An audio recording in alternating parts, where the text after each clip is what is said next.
할렐루야, 대단히 감사합니다. 우리 옆에 있는 분들과 인사하십시다.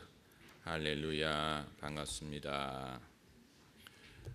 오늘 주신 하나님의 말씀은 마태복음 4장 12절에서 끝절 25절까지 말씀이 되겠습니다. 마태복음 4장 12절에서 25절까지 제가 한 절 여러분이 다음 절 교독하는 방식으로 읽겠습니다. 예수께서 요한의 잡힘을 들으시고 갈릴리로 물러가셨다가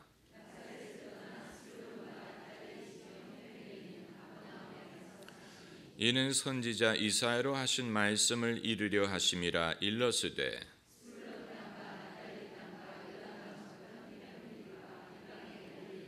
흑암에 앉은 백성이 큰 빛을 보았고 사망의 땅과 그늘에 앉은 자에게 빛이 빛이었도다 하였느니라.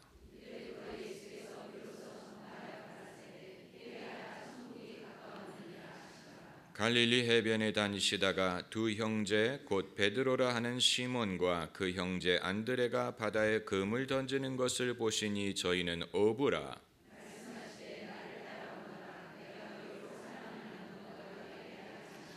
저희가 곧 그물을 버려두고 예수를 쫓으니라.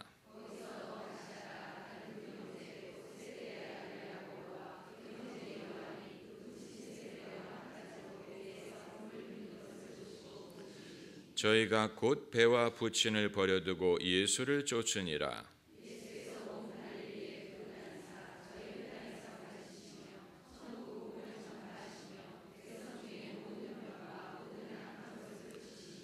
그의 소문이 온 수리아에 퍼진지라. 사람들이 모든 앓는 자 곧 각색 병과 고통에 걸린 자 귀신 들린 자 간질하는 자 중풍병자들을 데려오니 저희를 고치시더라.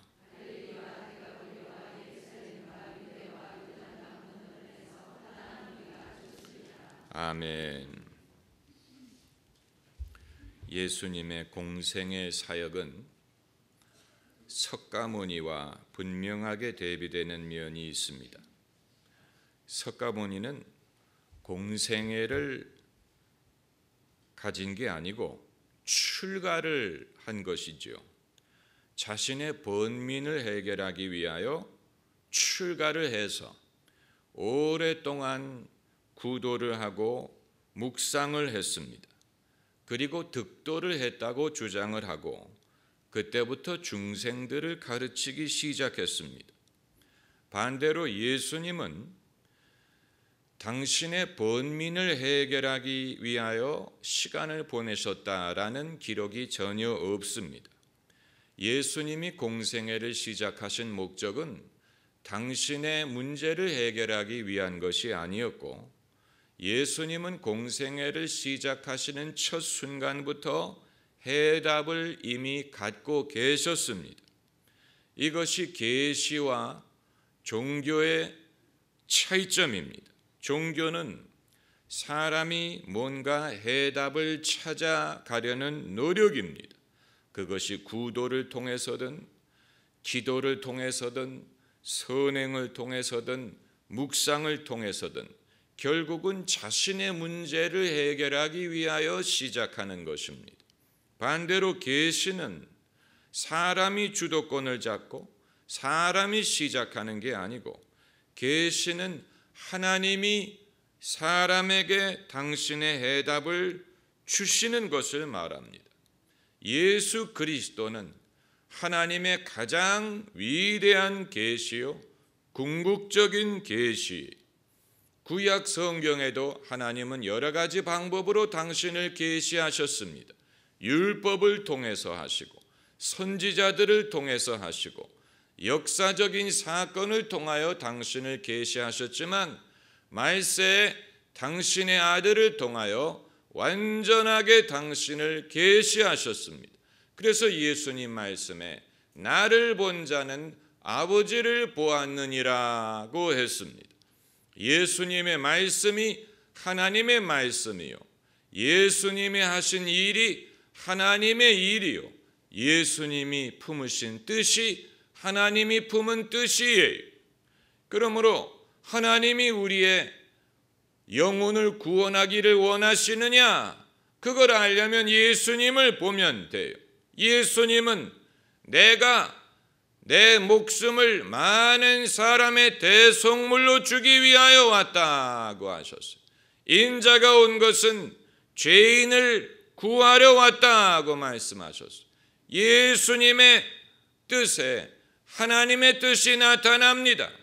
하나님을 알고자 하는 사람은 예수님을 바라보면 됩니다. 예수님의 말씀, 예수님의 행위, 예수님의 의도, 여기에 하나님이 완벽하게 계시가 되는 것입니다. 그리고 이제 예수께서 당신이 일하실 지역을 설정하셨는데 12절을 보면 요한의 잡힘을 들으시고 갈릴리로 물러가셨다가 예수님의 공생애는 항상 이 세례 요한과 긴밀하게 연결이 되어 있는데 세례 요한이 잡힌 후에 예수님이 공생애를 시작하신 것으로 증거하고 있습니다. 그러니까 예수님의 사역과 세례 요한의 사역은 중복되지 않았다는 얘기입니다. 세례 요한이 잡혀 들어간 이후에 예수님이 바톤을 이어받으셔서 그때부터 당신의 공생애를 시작하신 것입니다. 그런데 예수님이 갈릴리로 물러가셨다가 나사렛을 떠나, 나사렛은 예수님의 출생지가 아닙니다. 예수님은 어디에서 출생하셨습니까? 베들레헴에서 출생하셨어요. 그러나 어디에서 자라나셨느냐? 나사렛에서 자라나셨습니다. 그래서 예수님을 뭐라고 부릅니까?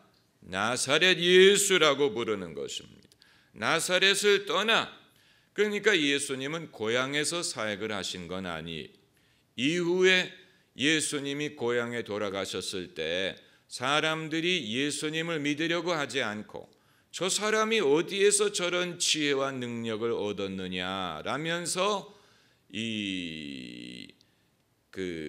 시험에 들었다라고 했지요.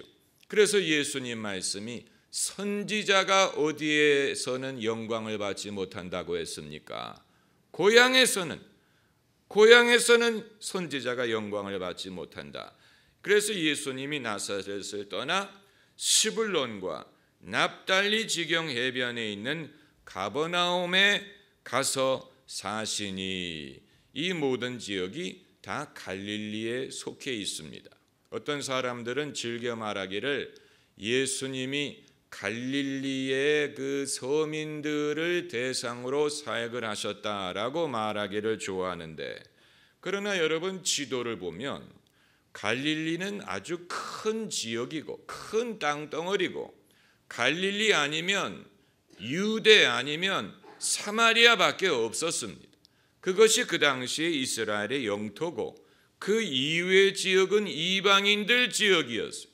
예컨대 거라사인 같은 지역은 이방인들이 사는 지역이고 유대인들이 사는 지역은 크게 갈릴리, 유대, 사마리아 이렇게 되어 있었기 때문에 예수님이 특별히 이 서민들을 찾아서 갈릴리로 가신 것이 아니고, 예수님은 그렇게 부유한 사람도 아니고 그렇게 가난한 사람도 아니고 복음을 받아들일 준비가 돼 있는 사람들이 있는 곳에서 당신의 일을 시작하셨다고 보는 것이 옳습니다.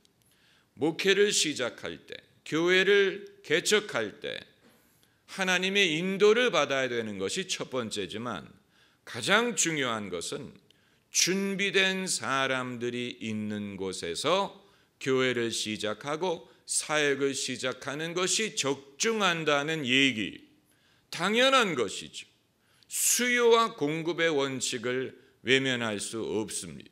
너무 상류층은 마음을 열려고 하지 않고 너무 가난하면 오히려 그것이 이 올바른 동기라든가 이런 것을 가르치기가 힘들 수가 있고 사람들의 삶에 이 변동이 많아서 한 곳에 머물지 않고 흘러간다든가 옮겨간다든가 이런 일이 잦을 수가 있습니다.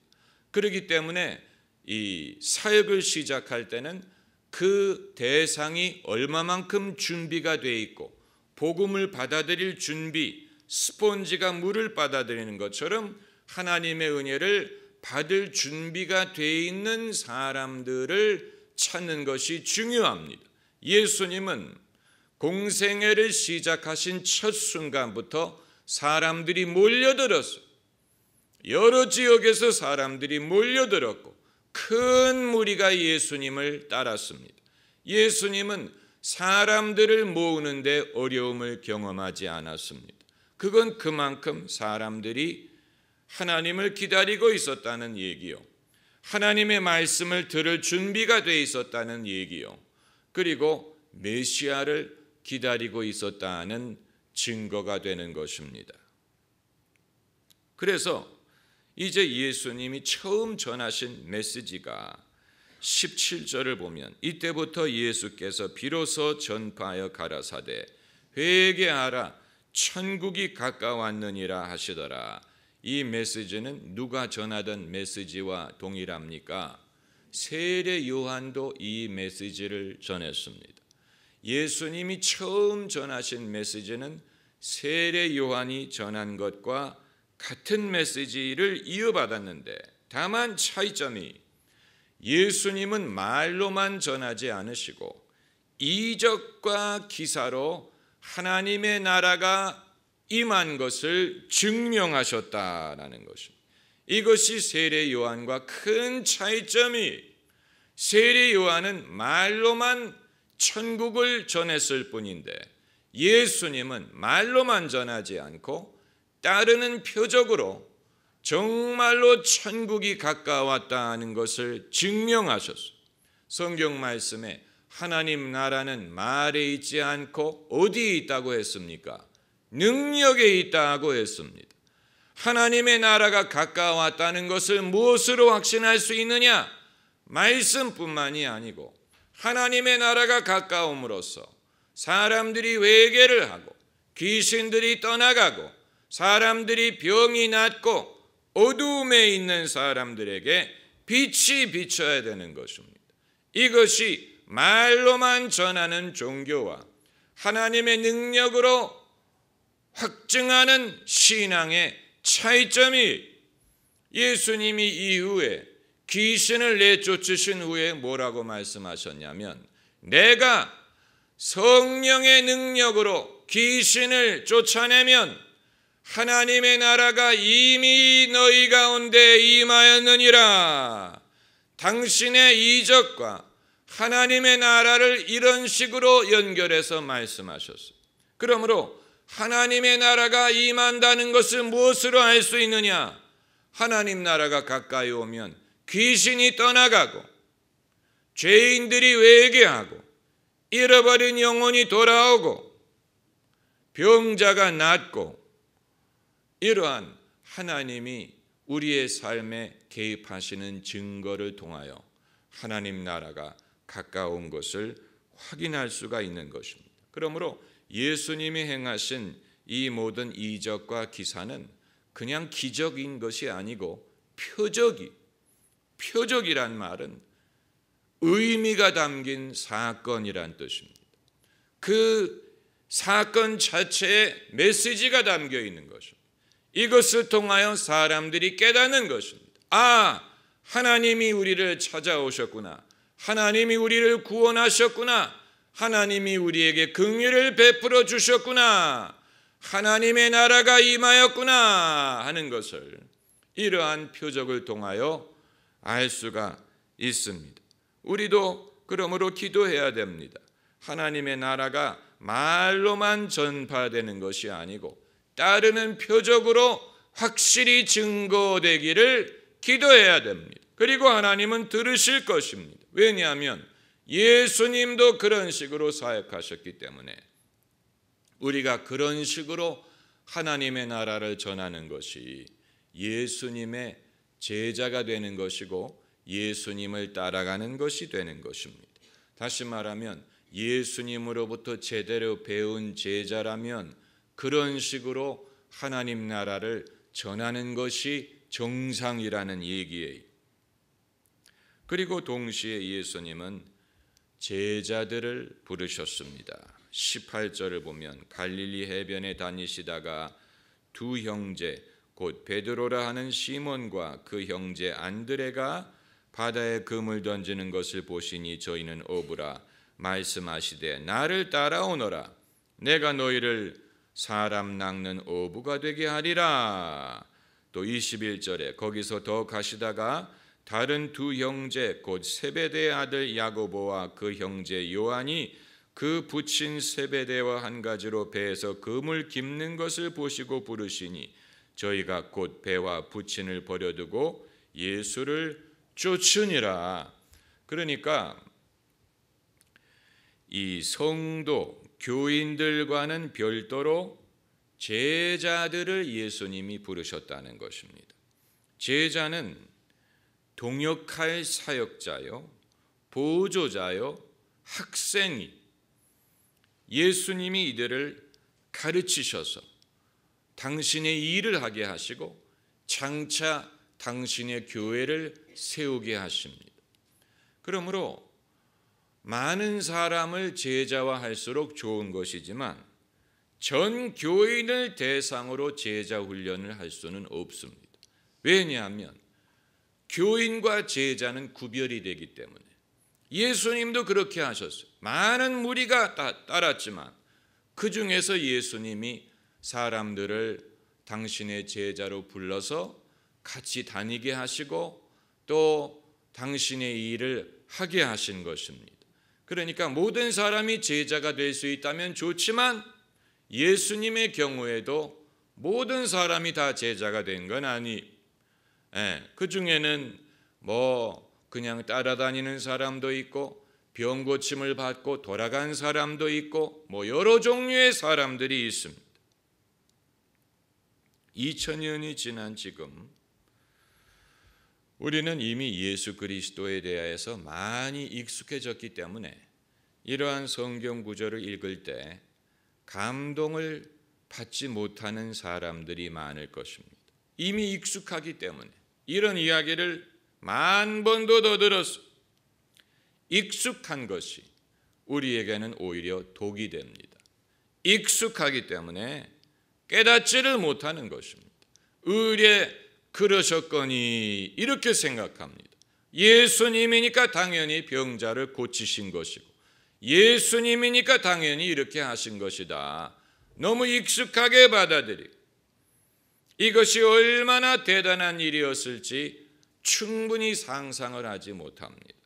그러나 당시의 상황을 예수님을 처음 만나는 사람의 입장을 상상해서 그 당시 정황이 어떠했을까를 우리가 생각해 볼 필요가 있습니다.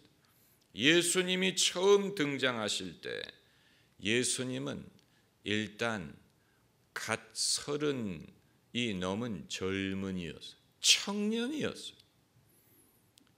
예수님이 젊은이였다는 사실, 무명인이었다는 사실.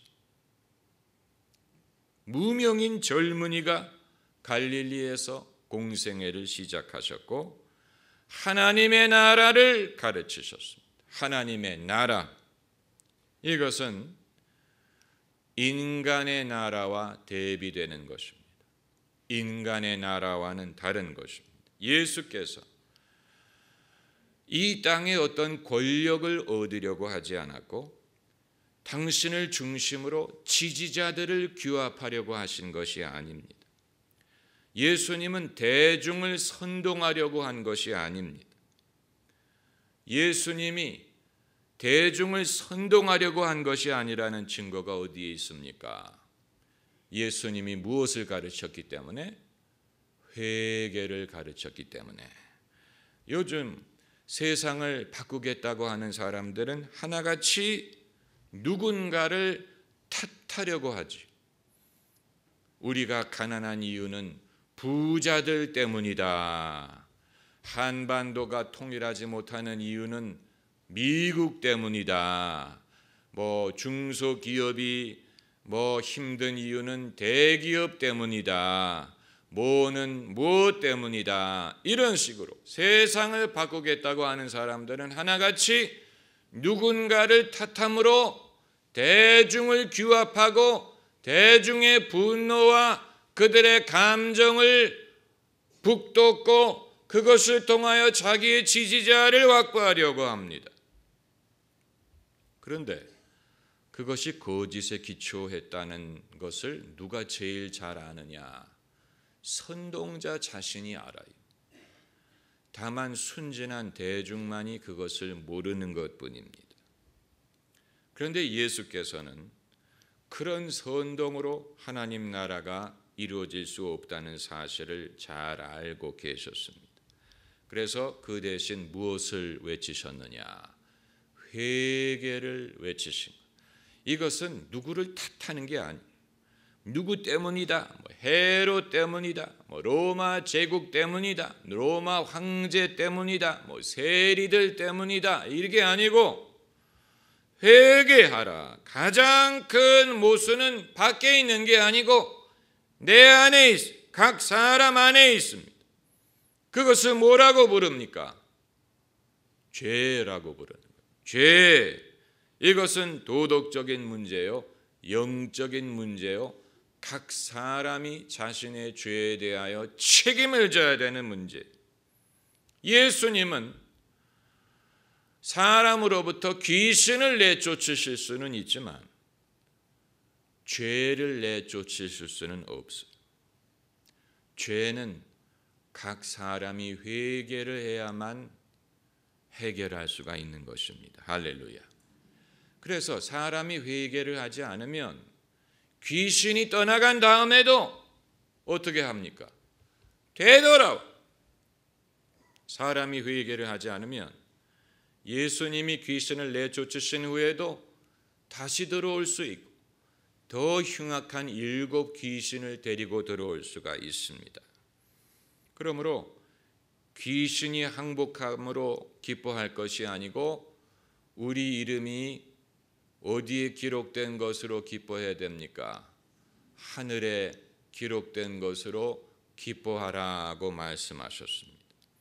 우리 구주 예수님은 이러한 방법으로 당신의 공생애를 시작하신 것입니다. 할렐루야. 기도하십시다.